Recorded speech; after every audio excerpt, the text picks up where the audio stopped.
Welcome back to another episode of the Hustle Nation podcast. Today, we've got friend Jay Williams in the house. For those of you that don't know, Jay is a former Royal Air Force IT geek, DJ, and now award-winning master coach, international speaker who fuses NLP, hypnotherapy, and other science-based modalities into a measurable, gamified method for creating a huge transformation change. Jay, welcome to the show. Yeah, thanks for having me. It's great to be here. Likewise. So you and I got connected maybe a year ago on Facebook, and I had an opportunity to speak at one of your summits, one of your events. And whenever I see you in my news feed, you are just an abundance of joy and positivity. And so when we make these lists of guests, I love mindset. I love energy. I love people who can bring that to our show and bring that into our lives. And so naturally we said, great fit. So thanks for being here. And I'm excited for what we're going to learn today. Yeah, I appreciate that. It's really kind of you. And it's interesting you say that because one of my core values is playfulness. And I know the E in hustle stands for enjoyment, if I recall correctly. And even though business can be very serious and my topic can be very serious, I think it's important to find that nice balance, and playfulness is something that's really important to me. So I'm glad that's coming across in my newsfeed and in everything I do as well. So thanks. Love it. Well, you got to have more energy and more positivity in your newsfeed. There's plenty of things in the world today that can bring you down. And so I always appreciate it when people can bring that. Jay, I want to know, tell me about your story. How did you get to where you are now? Yeah, so for me, it really started just under 10 years ago now. I was actually on my way out of the Air Force. And on my way out of the Air Force, I was presented with this idea of the safe path, which is stay in on the Air Force, get 22 years, get the promotions, do the thing that feels comfortable. Or this other side of me, this part of me that was really pulling my heart, which was to go out there and do something that I love to do, which at the time was to become a professional DJ. And at the time, I was thinking to myself, hey, I'm going to jet off to Ibiza. I'm going to live the dream. I'm going to be a superstar DJ. And then along came a woman. And this woman came along, and at the same time, a friend of mine introduced me to affiliate marketing, high ticket affiliate marketing. And my plan was literally go to Ibiza, live the dream, and figure the rest out when I come back. Right. That was kind of it. And as I got to know this woman, I felt head over heels for this woman. And she somehow convinced me to stay in the UK. And for a long time, I justified that the reason I didn't do it is because I was in love. When the truth was, the real reason I didn't do it is because I was really terrified of realizing my full potential, who I was capable of really being. I think most people can relate to this. You've had a dream, you've had something you really want to do, something you felt in your heart, but you've listened to your head. And staying in the UK, while it was a great decision in terms of my relationship, I still had this piece missing inside of me. And as I continued to pursue affiliate marketing, I really struggled to stay focused. I struggled to be consistent. I felt kind of disheartened by the business side. And I just felt this real misalignment for myself of what I was doing. I was just doing it because I actually, truth be told, I needed the money.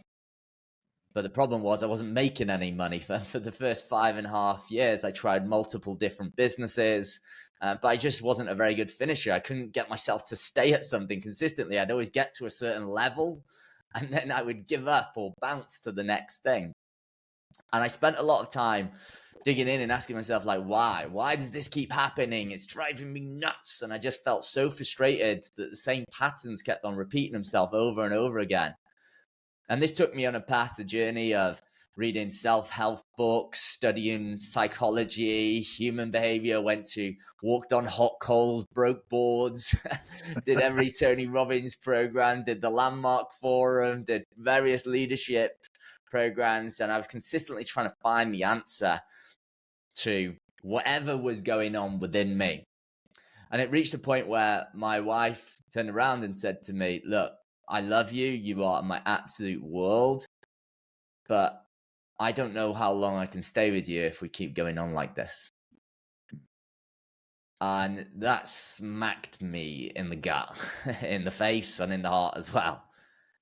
And at that point, I knew that it was time to grow up a little bit in business, and I couldn't keep jumping round. And so I really started to look at like, well, what is it I really want to do? And at the time I could see these patterns of like, I enjoyed helping people. I'm quite extroverted. I'm looking at the DJ and looking at the patterns of where I felt most lit up, where I experienced joy and I felt like I was playing. And the patterns were there around helping people, solving people's problems and challenges, strategizing. And people would often say to me, Jay, you do these training videos all of the time in marketing. Maybe you should be a coach of some kind. But again, I could feel the calling to it, but I was resistant. My heart was kind of going, yeah, I do enjoy that stuff. And instead, my fears, they got in the way again. And I started to listen to my head.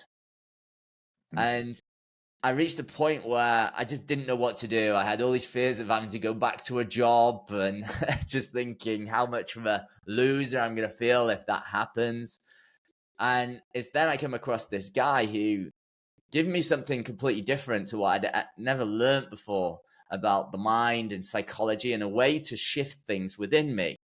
And what he helped me to realize is that by reading all the books, doing all the studying, doing all the learning, even though we're always told, keep reading, keep investing, keep doing all of that sort of stuff, that was just my way of avoiding the real fears, the real doubts, the real stuff that was getting in the way. And to cut the long story short, he helped me to overcome them very quickly. And I was able to go from earning less than 20K a year in my business for the first 5.5 years to doing things like 25K months and 37K months in my business. And I built out a 6-figure coaching business doing what I absolutely love, which is helping people solve their mental and emotional challenges that they experience day to day in business, just like the challenges that I had. And now I've helped over 1,500 to probably 2,000, I don't know the exact number, entrepreneurs all around the world to break through the blocks and the stuff that's holding them back so that they can become mentally and emotionally unstoppable in business. So one of the things you referenced there was kind of that shift in your mindset, almost getting over the procrastination piece. And I think a lot of times I see a lot of people fall into this. They don't feel like they're procrastinating because, to your point, they're just always learning the next thing, but they're really procrastinating from the action they probably should be taking. And to your point, there could be a couple motivations to that, but certainly fear is oftentimes one of those. And so as you worked through this with other people, what are some of those common fears that you see that people have that they need to overcome to shift from that kind of busy procrastination to just getting the thing done? Yeah, good question. So the thing that the biggest things that people fear are, number one, fear of failure, especially in people who are achievers of any kind. Fear of failure. Now, that can be a good thing in some respects because it motivates them, gets them to take more action, which can then lead to things like, hey, I don't have any work-life balance. I'm working all of the time, but they might not be aware of that. But fear of failure stops people from getting started. Another thing I see is fear of rejection, fear of not being liked, fear of not being good enough, which is really the root of most of these, or pretty much all of these fears. Fear of being judged.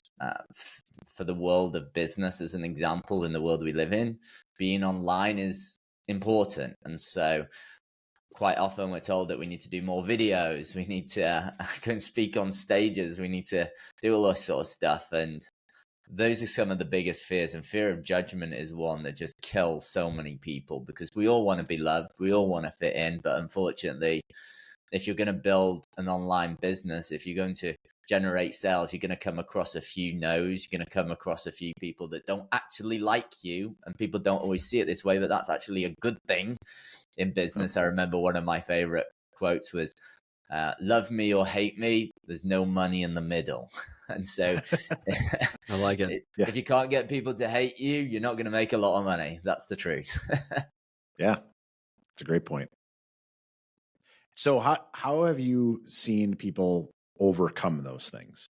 Because I feel like sometimes that is just so paralyzing, and I've experienced it, whether it be myself and even with others.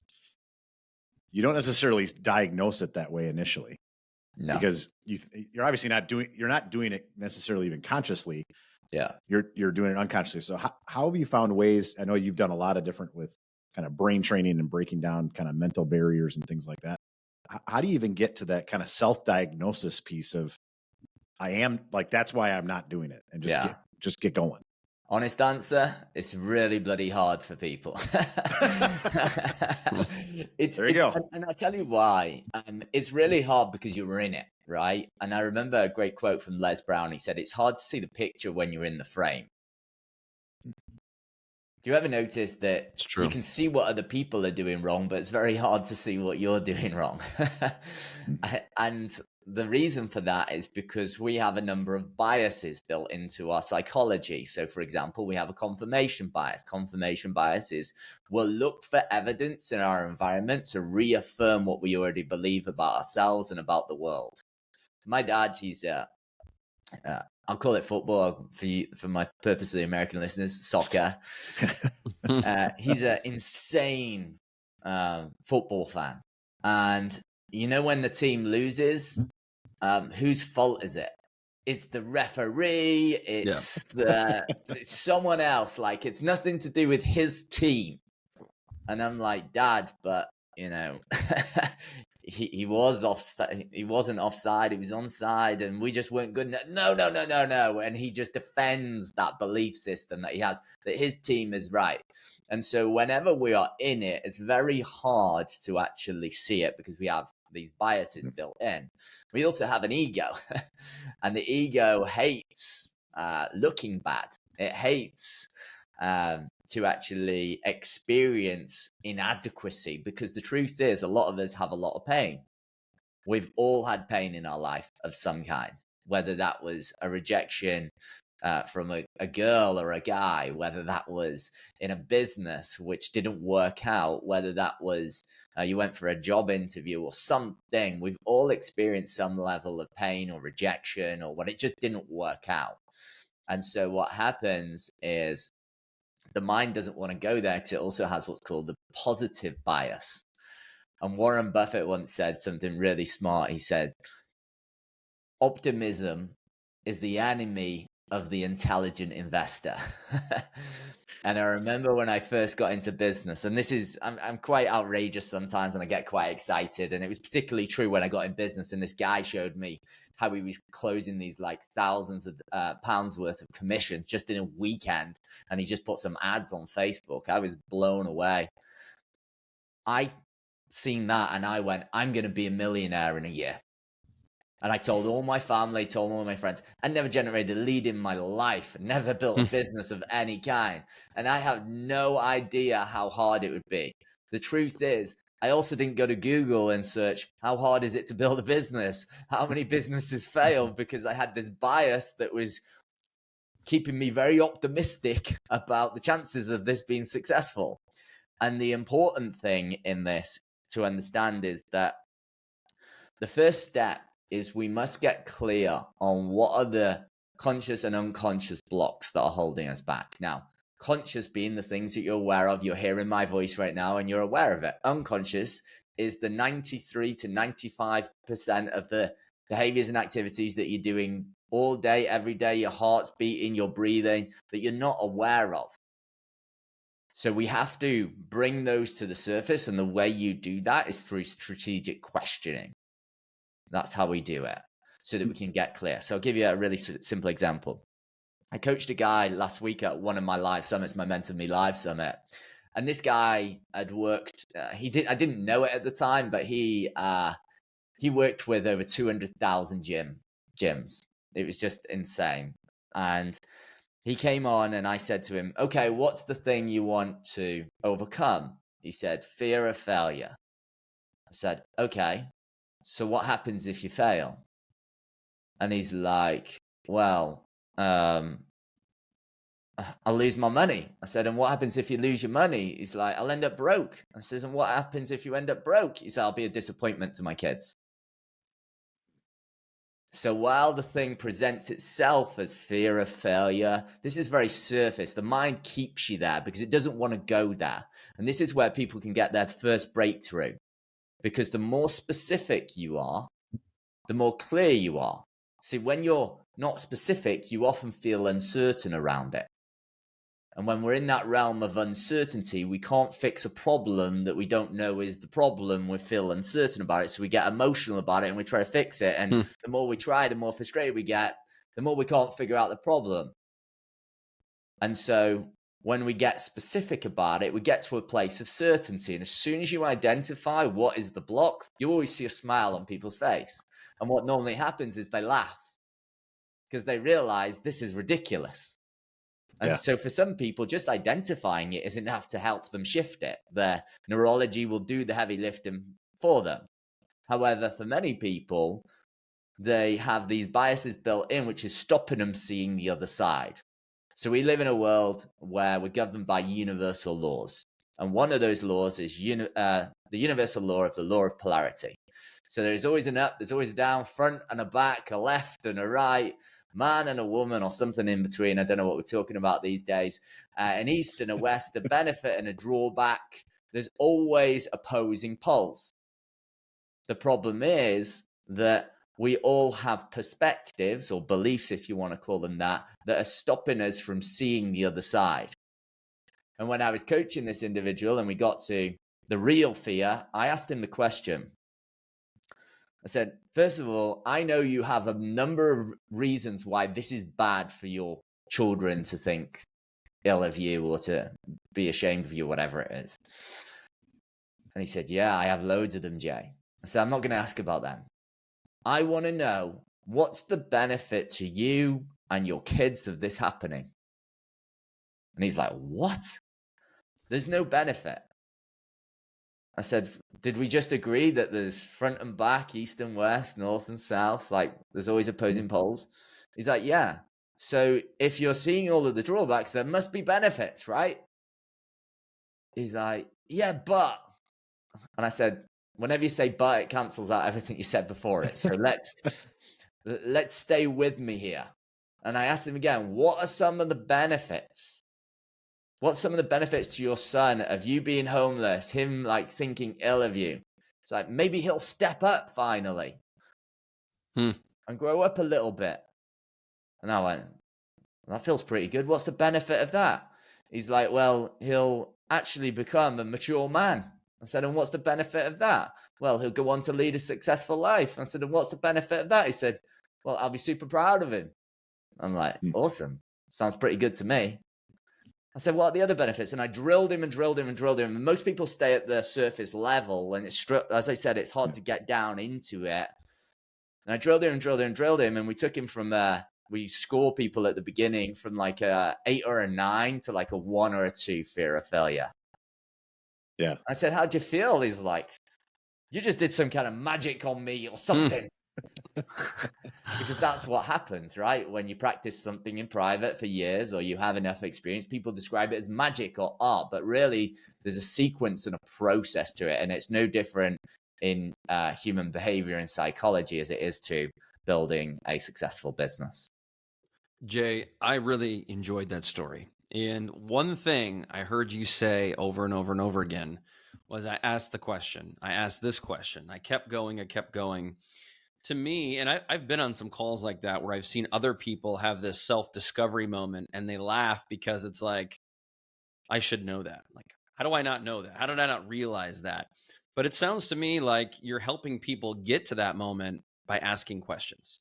Is that something that people can do themselves, or does it take a coaching session from a professional like you to get there? I want to say that people can self-coach. And I think a very small group of people can, but I think it has its limitations. So for example, I have a coach. I've had coaches for the last 10 years. And the reason I have that is because I want to pay for speed. What tends to happen is people sit in their stuckness, sit in their frustration, sit with problems for too long. And while I'd encourage people to try it out for yourself, I'd always, and I think probably your audience is that type of audience anyway, that are going to try and figure it out on their own first. I think that you've got to ask, what's the cost of continuing to bang your head against the wall?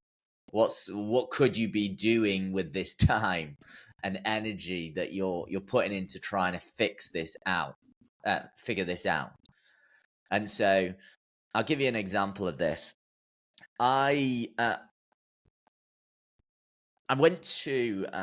asked to come to a mastermind in Florida. Beautiful place, Sunshine State. I love it. Beautiful Florida.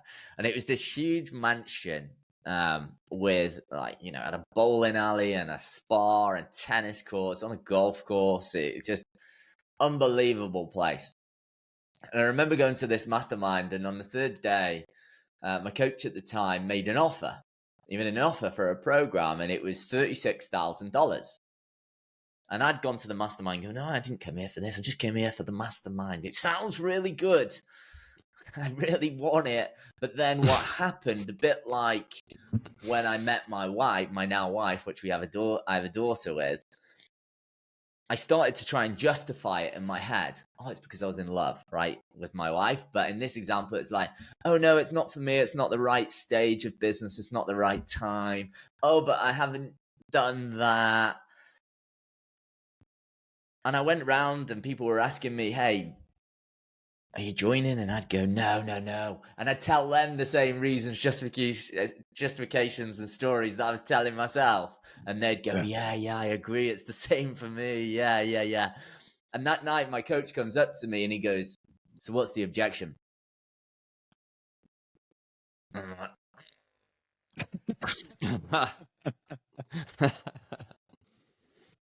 And I turned around to him and I said, don't push me.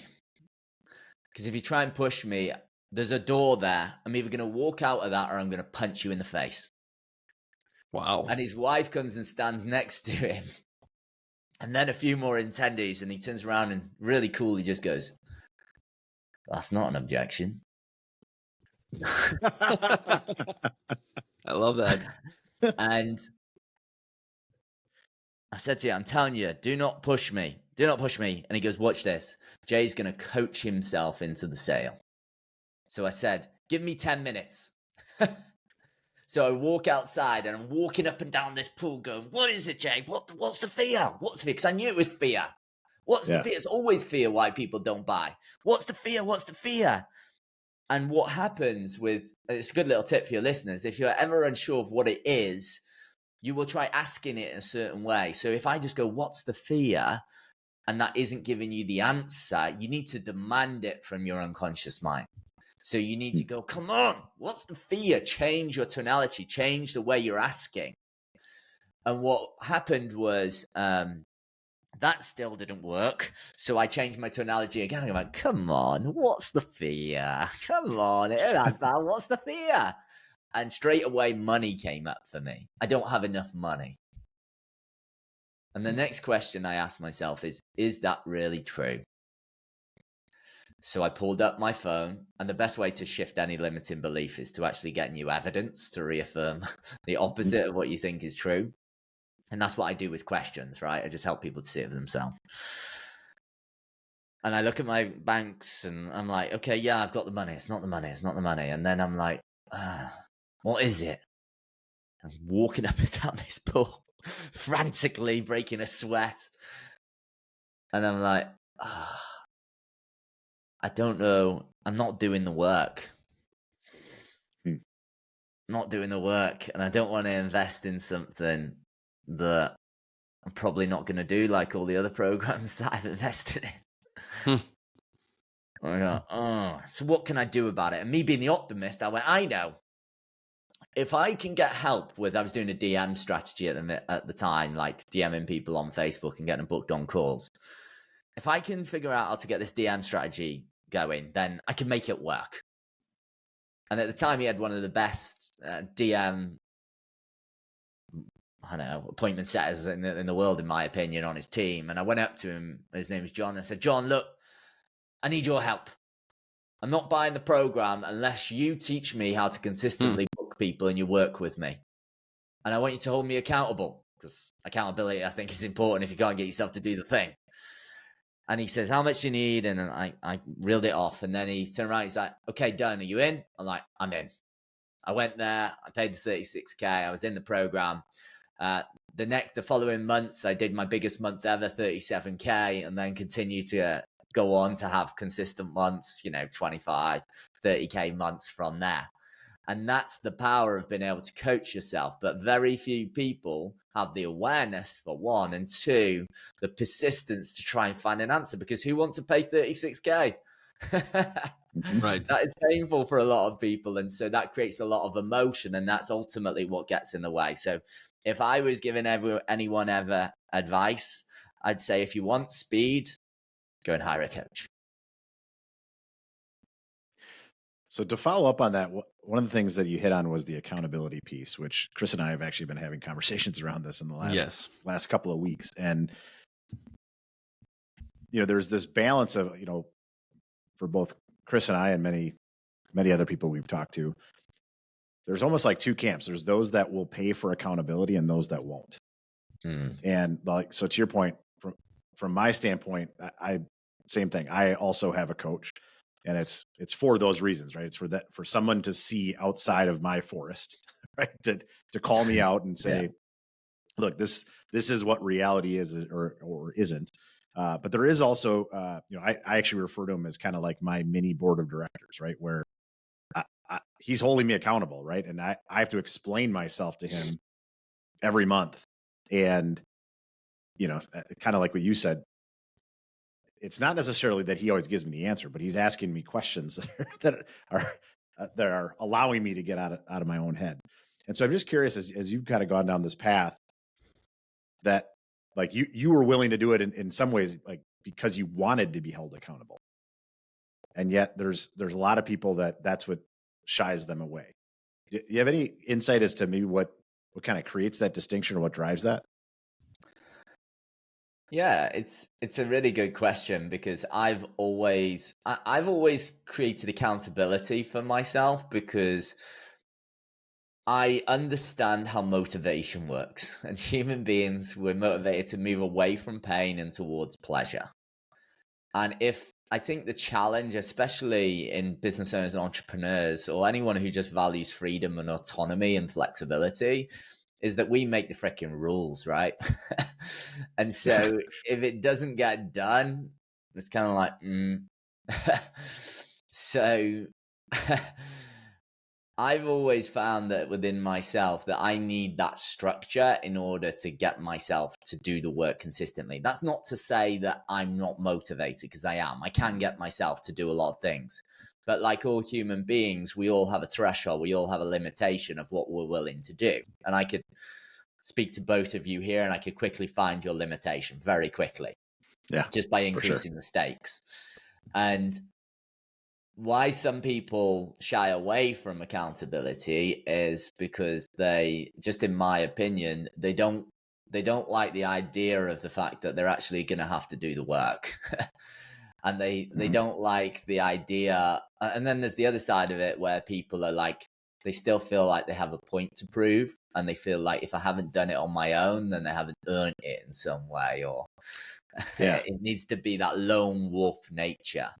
I actually had a client of mine, and he reached out to me, and he was going through my Unstoppable Entrepreneur program, and he said to me, Jay, I'm not where I want to be in the program, and I really don't know what's going on.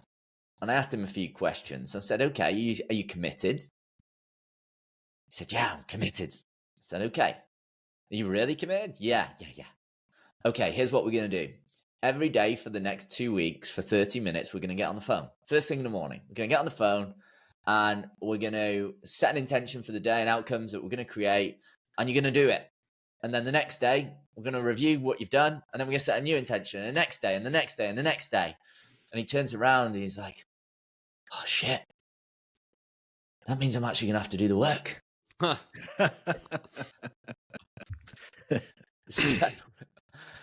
And some people don't do it because they actually don't. Some people don't have accountability because they don't actually want to do the work. And normally the reason for that is because there is some kind of fear, in my opinion.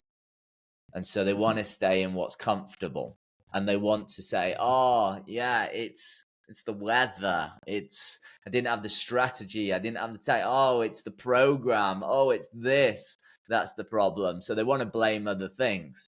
When the single biggest thing that made the biggest difference for me in my business was when that happened with my wife, I knew something had to change, because at the time I wasn't taking full responsibility for my business.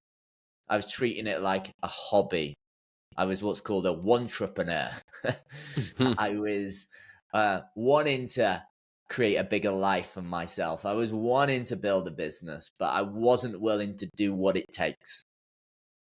And when I shifted my mindset to a place of, I'm going to take full responsibility for my results, everything changed for me. Because most people, and some people might not like the sound of it, they're playing victim. They're playing victim to their results. They're playing victim to time. It's never time. It's just not a priority. They're playing victim to all of the external things around them, instead of taking a long, hard look at themselves and going, how did I create this? How am I contributing to create these results? Now, I'm not in any way saying that everything that happens in life is your fault, because, bad things happen to good people. What I am saying is, if you take this on as a way of being, a way of thinking, just as a principle, what would happen if I take responsibility? I'll give you a really solid example. How many people do some kind of outreach, send an ad, get someone as a lead in their business, start a conversation, let's say a conversation with someone, and then they have like a brief interaction, and then they don't get anything? What do they typically do? They shy away from it. They go, on to the next thing, on to the next conversation. Because most people only follow up like once, max twice. And I say to my clients, especially in the business realm, what would happen if you took full responsibility for your results, but also for the results of the prospects and the people you're trying to help? How would you show up differently? And what happens is, instead of following at once, you do everything you can to actually get that person to engage. I'll give you an example of this. One of my one-to-one clients, he does, 20 million a year in his business. And me and him, he just had a really busy schedule. He was acquiring new companies, and there was lots going on in his world. And I was trying to get a hold of him. I couldn't get a hold of him. It was driving me nuts. And I kept on reaching out to him and nothing. And so there's something in NLP called the law of requisite variety. And it's basically the idea that the person with the biggest range of behaviors influences the system, or influences the person. Think about a young child.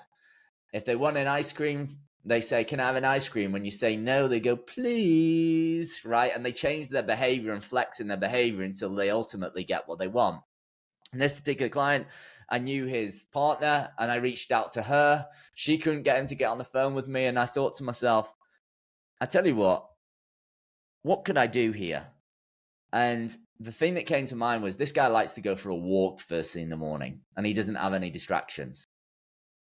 And so at first I was like, no, I can't ring him at this time in the morning. That's a bit uncomfortable. And I got a little bit scared. And then I thought, what would happen if I took full responsibility for his results? Because I know if I get him on the phone, there's something I can help him with. And I just started ringing him every morning for a week, until like the 7th day, he finally answered. He's like, if it's not working, change your approach, right? And I'm like, wow, you've answered the phone. And that is an example what it means to take full responsibility for the results that you create in your life. So it doesn't matter whether I'm talking about your intimate relationship, whether I'm talking about your health, whether I'm talking about in your business. I have a saying, and it's not mine. I can't claim it. I picked it up from a program I was on. If it's to be, it's up to me. If it's to be, it's up to me. And that's not to say you have to do everything. I'm not saying that. However, if your life is not where you want it to be, you have to take a long, hard look at yourself and go, okay, what can I do to influence this right now? What can I do to influence this right way? And it's one of the most powerful questions you can ask yourself. Or another one, what is possible? Because so many people are focusing on what's not possible, what you can't do. I don't have the time. I don't have the resources, the money. I just can't figure it out. They use that language versus, okay, this is happening right now. Get in touch with reality. I have 10 appointments on my calendar and I'm sick as hell, which I was yesterday. What could I do? What could I do? Oh, well, I could shorten that meeting. I could rearrange that one till next week and find a way. But until you get in touch with your reality and stop playing victim to your situation, people, and circumstances, you will never be able to create the results that you ultimately want. Jay, you said something about taking responsibility for your client. Excuse me. So to me, that's a bit of a mindset thing. If people come up with excuses like most of us will, well, I can't ring him at 7:30 during his morning walk. I couldn't do that. I don't want to interrupt him. But instead, you approach it with self-talk by saying things like, you know what, I have to do this. I must do this because my goal is to help him. The question I would ask someone who says no to that is, what is the worst that can happen if you do that and you're persistent and you take that approach? And feel free to answer that. But what is the worst that could happen when you take responsibility for your client because you want nothing more than to see them succeed? Yeah, what is the worst that can happen? You get and the honest answer to that, Chris, is you get them amazing results. That's the worst that can happen. Yes, exactly. That's what I was hoping you were going to say. And it's a great question. I'm glad you asked it, because here's one of the first things I do with any fear. Most people go, I'm scared of people judging me.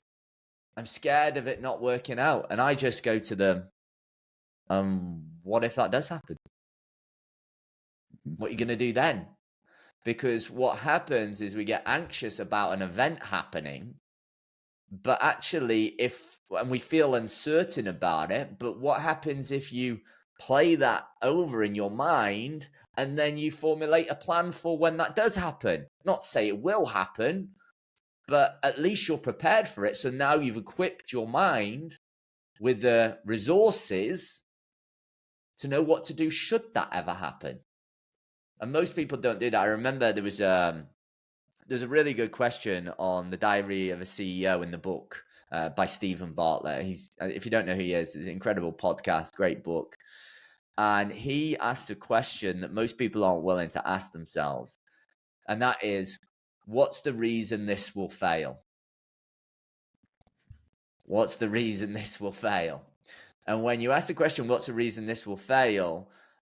All of the things that you're probably fearing will come up, as in fear I'll run out of money, fear I'll have to go back and get a job, fear I'll have to do something specific. And if you ask yourself that question, okay, well, what if that happens? You can then plan for that. You can create a plan A, you can create a plan B. And then you create certainty within yourself to be able to make a decision. Because the challenge of most people, just in my opinion, we make over 50,000 decisions a day, consciously or unconsciously. But some decisions are harder to make than others, right? The way we make decisions is when we have the right amount of certainty. And one of my favorite sayings that I share with all my clients is, clarity creates certainty. Clarity creates certainty. Yeah. If you are unsure or unclear on what your marketing message is, what your offer is, what the bloody plan is, create a plan. Get clarity on the plan. Get a coach, get a pen and paper, write it down, speak to a friend. Find a way to get clarity, because clarity will create certainty within you. And at least that's going to give you the certainty to be able to take a step. And then you can do the same again, and the same again, and the same again, over and over and over again, until you eventually, hopefully, get to where you want to be. Jay, I think I already know the answer to this question, but I want to hear what you're going to say. And coming from a marketing background, I ask these questions a lot about clarity and vision. But how many people do you work with, or how many people show up to your summits that don't have clarity. And I'm talking about crystal clear clarity and or a vision. What do you think the percentage is? If I had to take a guess, I mean, I'm going to say a lot of people claim, but when I ask the question, the response is this. And if you can see me, I am scanning the room. I'm looking at the walls. I'm thinking, I'm going to say it's somewhere between 80 to 90% do not. Yeah. Yeah, I'd say that's accurate. And this is not to say, like, here's the thing. So to be fair to people as well, and to have some empathy towards people, no, my approach is often referred to as hammer and hugs. Right. And so one of my clients once described me as, Jay, you like medicine. You taste terrible going down, but you're exactly what I need. I do have a heart though as well. So when you are trying to deal with life, when you're trying to deal with all of the roles in a business, like there's a lot going on. And especially when you are starting out, you just want to get into the let's make a load of money, or let's help people, or let's solve a problem. Like we get excited by it and we want to get into it. And so what often happens is people end up kicking the ball down the road and then they're scratching their heads going, how did I get here? I've got all of these problems, but I'm not clear on how to resolve them or what to do with them. And a part of that is because they never really took the time to get clear on their vision of what they were actually creating. And more importantly, why? Like, why are they doing this thing? For me, I chased the money for the first 5.5 years of business. I really did, right? But in my heart, I knew deep down that I needed to align myself to my deepest values and align to my heart. And when I started aligning to my heart and what was congruent with me, instead of doing what everybody else told me that I should do, then it's only then the money started to come. But for 5.5 years, I wasn't clear on my vision. So I have a lot of empathy for people that don't. I mean, what I'd say to that is that if you are overwhelmed right now, which is probably 98% of your audience, Yep. the fastest way to get out of overwhelm is one of two ways. You either what's called chunk up. You get clear on the big picture of where you're going. And the reason I say this is because most people are in the weeds. They're thinking, how do I get that person to engage in my comments? How do I get this video perfect? How do I get this person to do this thing? They're so in the weeds. And if you spend too much time in the weeds and all of the things that you need to do, I call it your stress list or your to-do list, as most people call it, that's in the weeds, and you're not connected to your vision, you'll feel overwhelmed. So the fastest way to do it is what's called chunk up. So you move up to, what's the outcome I'm trying to create? Why am I doing this? Now, the second way to get out of overwhelm is if you're chunked too high and you're just like, hey, I want financial freedom. Well, try creating financial freedom from that place without ever going into the details and formulating a plan. So if you're overwhelmed and you're too high, then you need to go deeper.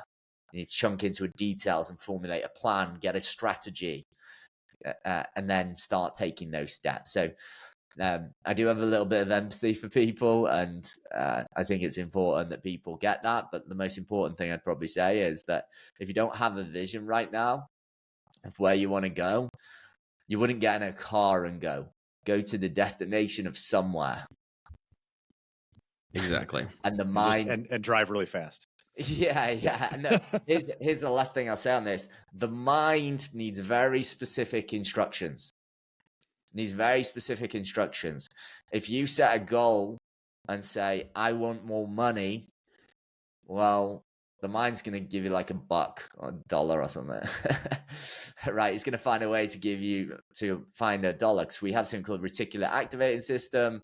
And what this does is it zones in to the things that can help you achieve what you want. So the more specific you are, the more likely your mind is going to highlight those things in your environment that can help you achieve that result. And so getting clear on your vision, not an easy thing to do. I struggled with it a lot, to be honest with you, because people would ask me, what do you want? What's your vision? I'd be like, I don't know. And if you say that to yourself, just ask yourself the question and do it in a playful tone. I know you don't know. And what if you did? What would you say? And I promise you something will come to mind. One of the things that jumped out to me that I think is a huge nugget is that accountability of the results for yourself. From accountability of the results for yourself to accountability to the results of your business, and then transitioning that to accountability of the results of whether it be your clients or whatever relationships even you have around you, right? So I think that can expand to so many different relationships, different objectives people have in life. And to me, that as I kind of listen through that, having that vision and then finding that accountability and holding yourself accountable in some ways, maybe by pulling somebody from the outside, is really what can make the difference. So the thing that's going to make the difference is getting someone to help you. And what I'd say is it all depends on what you want to achieve. If you want to go fast, hire people who can help you go fast. If you want to lone wolf it, the road is long, the road is hard. That's not to say you can't achieve it. But what's the saying? If you want to go fast, go alone. If you want to go together, if you want to go far, go together. And I'm in the business of going far. And yes, I absolutely want to go fast, and my clients want to go fast. That is absolutely true. But if you find the balance and hire the right people, then you can go far, and you can do that at an accelerated speed, just in my opinion. Excellent. Jay, I want to go back to something a moment ago when you were talking about being overwhelmed. I think that even the highest performers in the world, in the lower performers in the world, everybody in between gets overwhelmed at times. I think it comes down to two things, and maybe it's together, maybe it's separate. But you talked about strategy. Oftentimes in marketing, I come from a marketing background, I ask people how many people have a strategy, and it is often like 5%. Not kidding. But more importantly than that, there are people who have a strategy who still don't get shit done. Now, I would argue they need an implementation plan, which everybody needs. But some of it comes back to this, and this is part of our hustle framework, is I think a lot of us need to make it easy.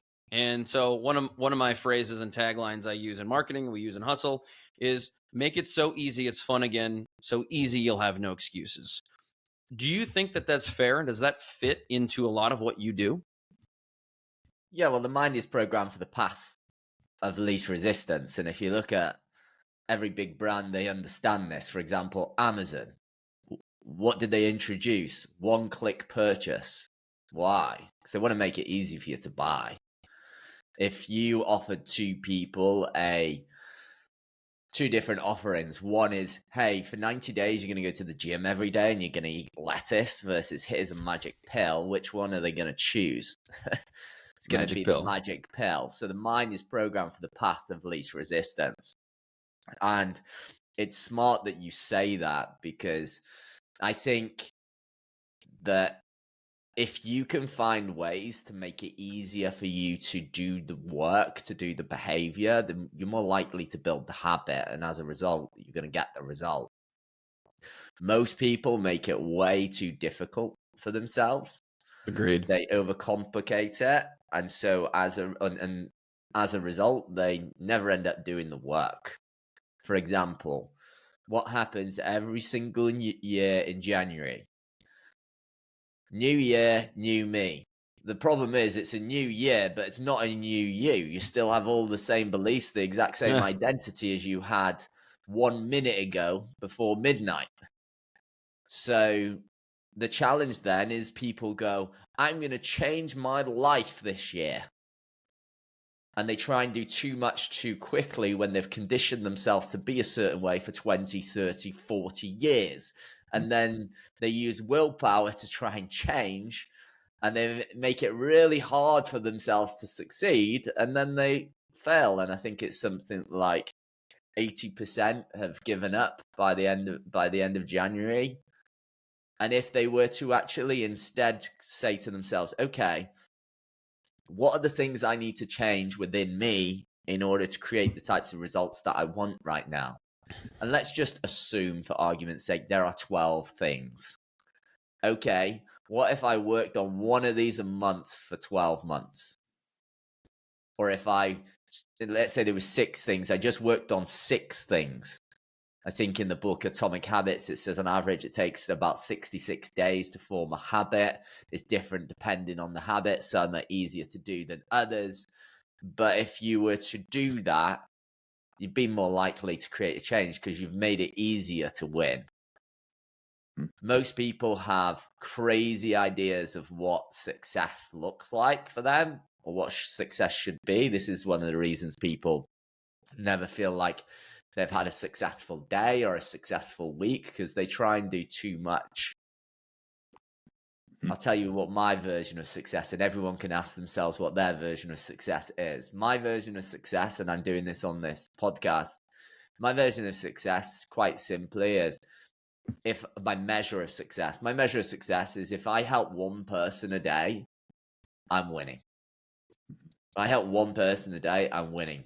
Whereas if I had a measure of success, I need to make 3 million today. I'm not saying that's bad, and it depends on you. It's contextual. And you've never made 3 million before.